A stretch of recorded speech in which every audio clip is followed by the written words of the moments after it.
பிஸ்மில்லாஹிர்ரஹ்மானிர்ரஹீம். உணவில் பரக்கத்திற்காக அனுபவபூர்வமான ஒரு அமல்.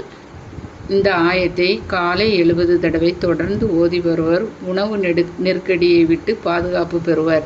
இது மிகவும் ஒரு அனுபவபூர்வமான ஒரு அமலாகும்.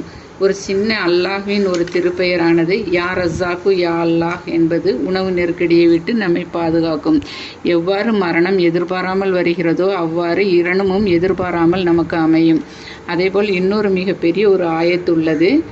அல்லாஹு லத்தீஃபுன் பி இபாதிஹி யர்சுகுஹு மன் யஷாவு வஹுவல் கவியுல் அஜீஸ்.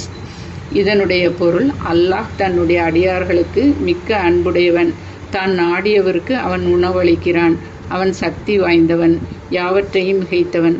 அல் குர்ஆன் 42வது அத்தியாயம் 19வது பாகம். இன்ஷா அல்லாஹ். தலைப்பு பிடித்திருந்தால் லைக் செய்யுங்கள், ஷேர் செய்யுங்கள், சப்ஸ்கிரைப் செய்யுங்கள்.